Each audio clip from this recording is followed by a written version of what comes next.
బాగున్నారా? ఈ సంవత్సరం బోనాలు ఏమైనా జరుగుతుంది? అందరు గుడికి పోయినారా? పోయి ఏమైనా అమ్మవారికి అందరు బాగున్నారు. అంటే బోనాలు ఎందుకు చేస్తాము? మనము బోనాలు ఎందుకు చేస్తాము? యువకులకు తెలియాలి. ఫస్ట్ చాలా మంది యువకులు ఏ విధంగా అంటారంటే బోనాలంటే తాగాలే, డ్యాన్స్ ఆడాలి. అది కాదండి. ఇది మన ధర్మం, ఇది మన సంస్కృతి. మన ధర్మాన్ని, మన సంస్కృతిని కాపాడే బాధ్యత మన అందరూ ఉంది కదా లేదా? మన ముందు కదా మన సంస్కృతిని కాపాడే మన అందరినీ బాధ్యత. కానీ కొంతమంది మన ధర్మాన్ని, మన సంస్కృతిని, మన బోనాల పండుగకి తాగే పండుగ అని ఆ విధంగా ప్రజలు చేస్తున్నది కాదు. బోనాలంటే మనం అమ్మవారికి మొక్కుతాం, మనం పూజ చేస్తాం.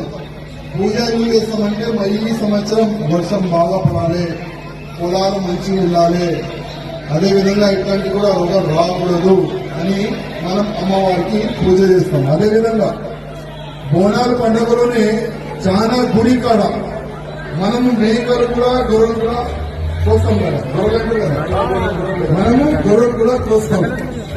కానీ దురదృష్టం ఏంటంటే చాలా వరకు కోయోళ్ళు ఎవరుంటారు?